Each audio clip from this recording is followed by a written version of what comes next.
Popularity with a blend of traditional and modern formats captivating audiences across Africa. Tonight's Sports Scene is dedicated to combat sports and athletes as we bring you the second Sportlight segment with colorful Ugandan kickboxing megastar Moses Golo. Hello and a very warm welcome to Sports Scene here on CGTN. I'm Mahia Mutua in Nairobi. Let's check out what else is coming up on the show. Tunisia Karate Federation eyeing more success at the 2020 Summer Olympics in Tokyo. And video challenge technology used for the first time in African men's volleyball qualifiers. Welcome to the show. We start in Tunisia, where having finished fourth at the 2019 African Games in Karate, the country is eyeing a good performance at the Tokyo 2020 Summer Olympics, as well as November's World Championships in Dubai. CGTN's Adnan Shawashi brings us more. Thamer Slimani is a world, African and Mediterranean karate champion. The multiple gold medalist is among the best athletes in his discipline. The 20-year-old martial arts specialist trains for hours every day at the national team compound in the capital city Tunis. The World Championship is more challenging than the Continental African Games or Championship. I've learned so much in Africa before defying athletes from all continents. There were adversaries from 100 countries at the last World Junior Karate Championship in Chile. Ryan Lili is 16 years old. He trains with the Tunisian Karate Elite to prepare for upcoming African and world tournaments. Tunisia has a huge potential in karate. Athletes of all ages have good technical and physical attributes. This is why the level of the national team is very high. The competition within our team makes me learn and improve my skills every day. The young champions are trained and supervised by Mohamed Jam'a and other national coaches. Joma says the Tunisia Karate Federation has provided all necessary means to develop this sport in the North African country. Tunisia has many female junior world champions. Tamir is the first Tunisian karate athlete to win a gold medal in the World Championship while he is under 21. The Tunisia Karate Federation is preparing him for the Tokyo Olympic Games and the 2020 World Senior Championships. We are proud of all our athletes. Thamer Slimani and Ryan Lili belong to a new generation of Tunisian karate champions who learned at an early age this martial arts discipline. Tunisia aims to remain one of the leading African nations in karate. The Tunisia Karate Federation monitors the activity of hundreds of clubs and thousands of athletes nationwide. The most talented and the best ones are discovered at regional, local and national tournaments before joining the Tunisia team here at the National Sports City. Adnan Shawashi, CGTN, Tunis. Well, compared to other sporting and cultural activities, traditional wrestling occupies pride of place in Niger. The annual National Traditional Wrestling Championships reflect how the unwavering popularity of the combat sport has risen through the political, social and cultural lives of Nigerian society. Here is CGTN's Mohamed Abubakar with this report.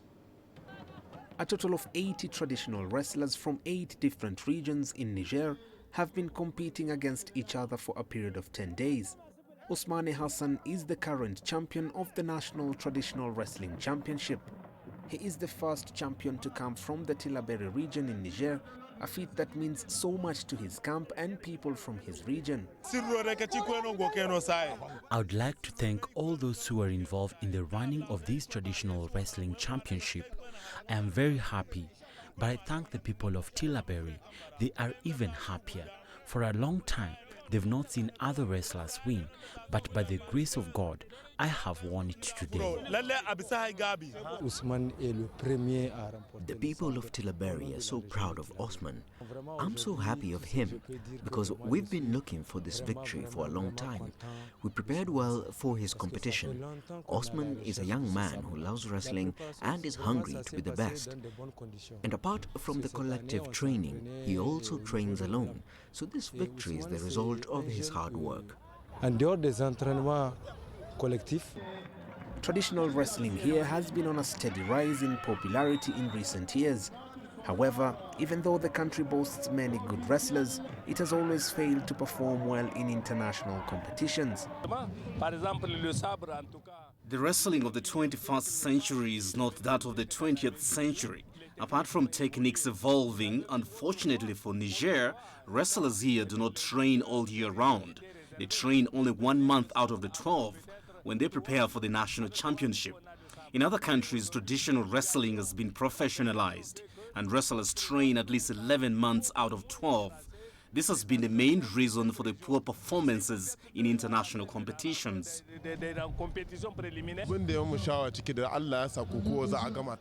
I always love coming here to watch the wrestlers, and I'm happy the competition has been a success. But for the sport to grow, I think the organizers should review some of the rules. For instance, fights should not take too long. If the wrestlers are timed, it can really help improve their techniques and become better. That's the only way we can compete with other countries. The combat sport has received huge backing from the government, with the Ministry of Youth and Sports welcoming the training of more wrestlers and mobilization of spectators. It is believed that the sport has been a powerful tool in bringing the regions together amid social tensions in Niger following the latest jihadist attacks in the country. Mohamed Abubakar, CGTN. Let's head south now, where the massive success of the Extreme Fighting Championship mixed martial arts promotion in South Africa has attracted the attention of the market giant, the Ultimate Fighting Championship. CGTN's CS du Plessis now explores the mixed martial arts boom across the continent. He came out on top, and that's the true sign of a champion. The Extreme Fighting Championship has come a long way in the space of a decade and has managed to secure a very good position in MMA globally in that time. The organization boasts over 15 million television viewers with each event and is cultivating talent that is attracting attention from the Ultimate Fighting Championship, who are embracing their African champions. Businesses like the UFC will look at EFC and go, okay, well, that's a territory right now that, you know, we can keep an eye on, but they are interested in it because Africa is the hot ticket. It's got Usman, Adesanya, we've got all these guys in the UFC now that are from African descent, and they're making huge noise. I promise you, 5 years ago, that wasn't the case. The organization that boasts a stacked men's and women's division is changing lives through providing athletes with a chance to make a living, support families, and forge careers in the sport of MMA, which no one thought was possible 10 years ago. EFC has changed a lot of people's lives, including myself. And coming from a children's home, having nothing, no parents in your life, pushing through, working hard. And when the EFC came about and you became part of the EFC family, I mean, they look after you very well. Today I'm a father, husband, all thanks to EFC and the platform they gave me. When EFC started, MMA was seen as cage fighting and was a tough sell, according to Cartmel. But that has all changed since their first event in 2009, and now, 83 events later, the public perception has changed and there's more interest than ever in MMA. That perception is long gone. If anything, these guys are the supreme. Conor McGregors of the world have made people know that we can compete with boxing, and boxing is seen as one of the great sports. So absolutely, this is now a sport people recognize, love, and aspire to one day be a part of. There's a wealth of MMA talent on the African continent, and it's evident in major organizations like the UFC, where Africans hold several titles. But it is South Africa's Extreme Fighting Championship that is giving athletes a platform to showcase their skills. And although it may be perceived as a stepping stone to the UFC, Africa's premier MMA organization has enjoyed enough success in its 10 years that fighting in an EFC main card has become something many fighters aspire to. CS du Plessis, CGTN, Johannesburg. Right now, and for more on combat sports in Africa, we're now joined by Gareth McClellan, a former EFC middleweight champion and now a mixed martial arts coach in Johannesburg, South Africa. Now, the Extreme Fighting Championship in South Africa, Gareth, has definitely been a leading light in mixed martial arts. What can the rest of the continent borrow from its success? Well, I think it's a few things. I think their professionalism, I think the way they've gone about and structuring the organization, the platform that they've created for fighters on this continent. 10 years ago, there was no path towards the UFC. There was no ability to make a life in MMA at all, and they made that possible. You know, they developed a group of fighters in the early days that really established the sport for them. They got behind them. They gave them incredible support. It grew from strength to strength. It eventually created a channel to the largest platform in the world, in the UFC. And we've had a few fighters who've gone through those ranks. We've got a current fighter in there now, Don Madge. We have a chap from the DRC in Champion Dolce, and there are a few more guys knocking on the door, which is incredible for us. You know, it was a hard road in the beginning, but you know, now we're in a space where guys can really see a future for themselves. They can work hard, they can invest, and they can get to the heights that any of the superstars in the UFC are at the moment. With guys like Israel Adesanya and Kamaru Usman, who are now champions in the UFC, it just shows that Africa is capable of producing the level of fighter and then also competing there as well. And speaking of fighters like Usman, like Israel Adesanya, why are African fighters making such an impact in mixed martial arts, not just in the EFC, but also, like you mentioned, in the UFC, in Bellator, and One Championship? Well, I think Africa is a tough continent. I think we bred very tough. I think we have a fighting spirit. I think it goes back centuries in many of the cultures. So that warrior gene is around. It's in them. When it comes to a combat scenario, they don't fear that environment. In terms of physicality and athletic ability. You know, if you just look at some of the guys in North Africa, they're massive human beings, and they have this ability. And then couple that with the right environment, the right people around them, the right coaches, they're able to become some serious contenders. And obviously, MMA has enjoyed a big couple of years in the past. Is it now a threat to a sport like boxing? And should more African boxers be now considering a move to the MMA? Well, I think if we look at the depreciation of boxing over the last 10 years and then the rise of MMA, I would actually say that MMA is the forerunner. I would say it's no longer that boxing is the prime combat sport in the world. I'd say MMA has taken that away from them. In terms of prize money, I think we are led by guys like Floyd Mayweather, but there's not many guys out there that are making that kind of money. In fact, I don't think there's anybody that writes his own check the way that Floyd did, and it kind of gives you a false sense of what is possible. You know, UFC has created a platform where guys are now starting to write big checks and are starting to really become wealthy in themselves. You look at a guy like Conor, he's the guy leading the pack, but he's not the only one out there. I think there's a few big names behind him that are doing exceptionally well. In terms of the growth and the way that MMA is touching everywhere in the world, I think MMA has taken a step forward and really put its hand up. I think it's exciting, it's fast, it's exhilarating, it's different to boxing. Taking nothing away from boxing. Boxing is an exceptional sport. It's been around for 100 plus years, and we've seen some great fighters come through there. We would never want to take away from that, but I think it's the next evolution in combat sports. I think it's where combat sport is going to go, and you're going to see how much MMA is going to change as well as it develops, as it gets faster, as the athletes get better, as they get more knowledge, as they get hungrier, they get more at their disposal. The game just gets quicker, and it's going to really become something very exciting, I believe, and it already is.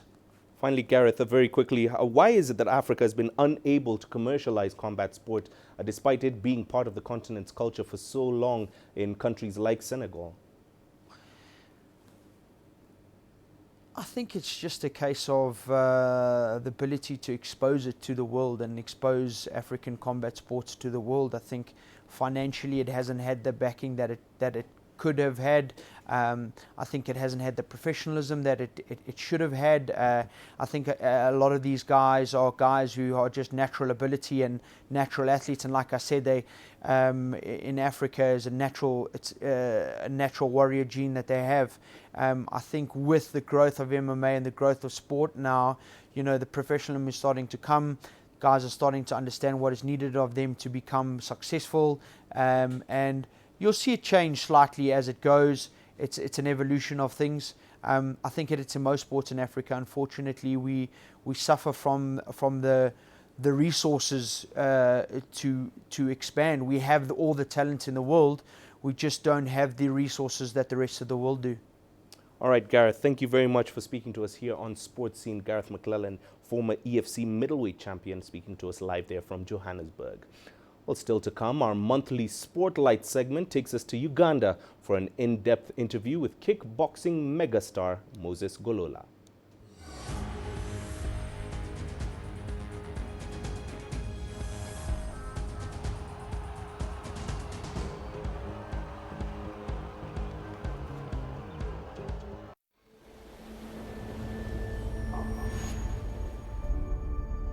How would you create your legend? On the fields, on the tracks, in the arenas of Africa. Were you born to be a player? Could this moment be yours?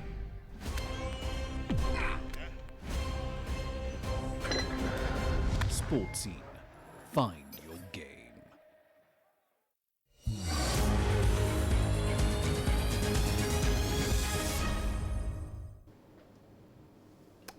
Well, up next, here is our big interview with Moses Golo.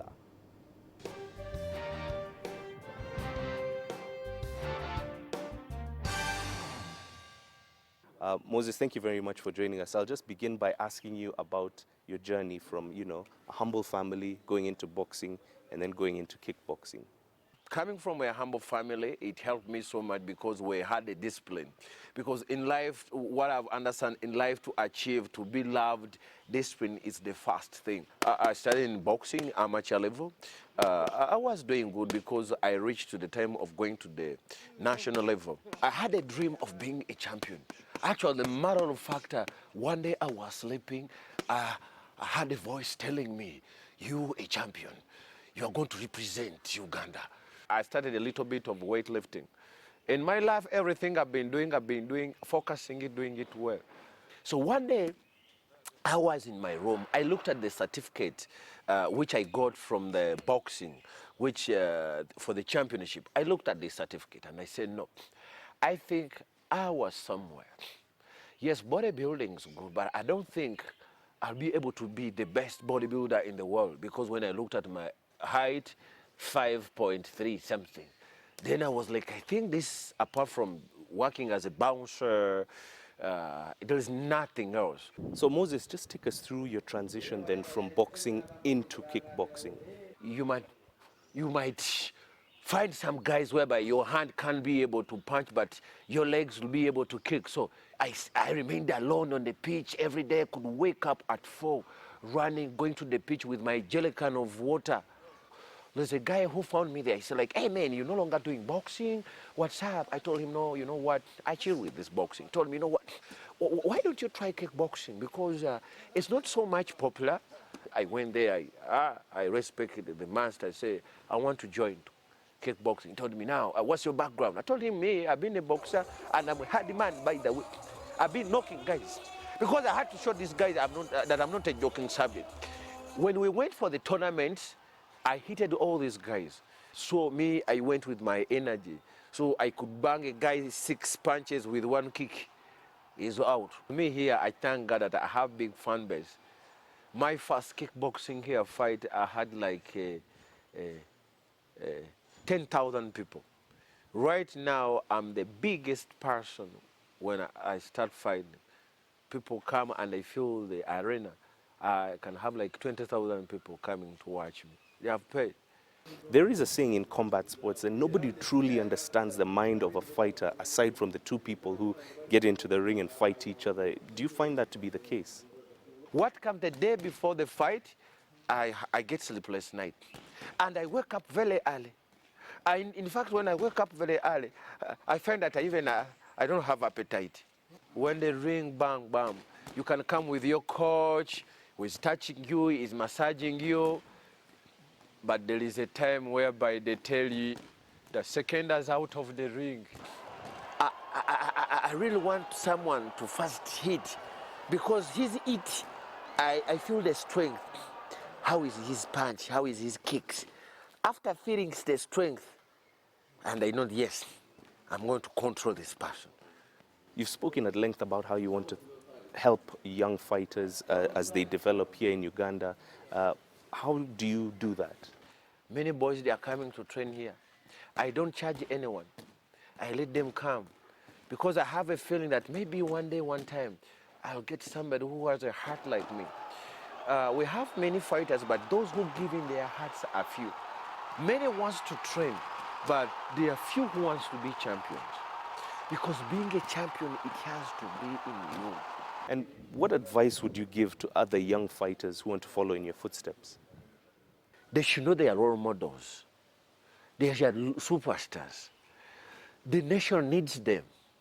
A member of parliament might fail to change the community, but a sports role model can change the community. A member of parliament is for the constituents, but a sports model is for all the nation. Moses Golo, thank you very much for speaking to us here on Spotlight. Samson is not dead, but he's just hiding because of Golo Moses. Had people, now children, they're not supposed to be, they should be taught about Samson. They should be taught about Golo Moses, the strongest man.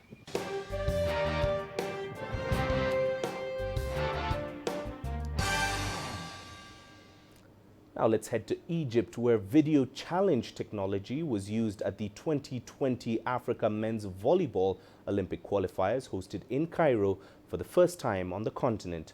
Working like the video assistant referee in football, the new technology looks set to revolutionize the sport forever. Here is CGTN's Adel Mahroui with more.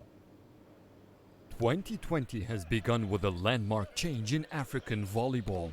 During the men's and women's Olympic qualifications in Egypt and Cameroon respectively, a new refereeing technology has been introduced for the first time in Africa, the challenge system. The International Federation is extremely interested in the Olympic Games. The International Federation aims to make the IOC put volleyball among Category 1 games. There are only 3 sports in that category: swimming, athletics, and gymnastics. All team sports, including football, are not in Category 1. To make that historic change, the International Federation introduced the challenge system. Only one team will qualify to the Olympics from this competition. Because of the sensitivity of that situation, and also because 3 of the teams are technically very close, the Egyptian Federation decided to take the transparent step. The price of the Olympic ticket is very expensive. It is the most honorable competition for the sport. Volleyball is a fast ball game. Refereeing errors usually erupt around ball or players touching the lines or the net. 18 cameras get installed to cover all these areas in the court. The coaches of each team get a credit of 2 challenges each set. As long as they are right, they can ask for as many challenges as they want. A wrong challenge, however, deducts that credit, and with a new set, they get their 2 opportunities back. The Egyptian organizers say introducing this video-based system has increased the excitement of the game for fans.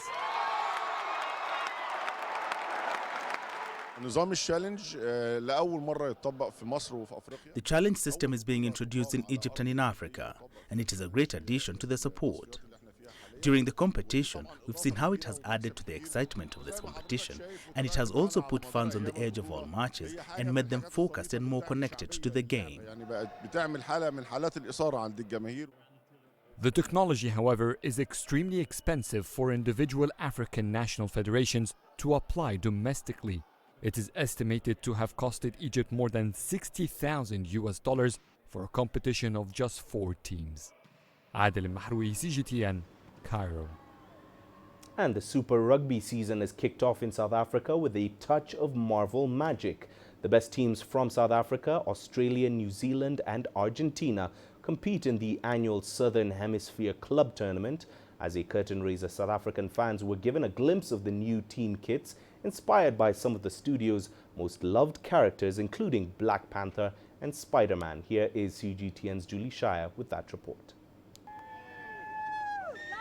In the lead-up to the 2020 Super Rugby season, South African fans turned up at Soweto's FNB Stadium dressed in their favourite superhero costumes, ready to will their teams on.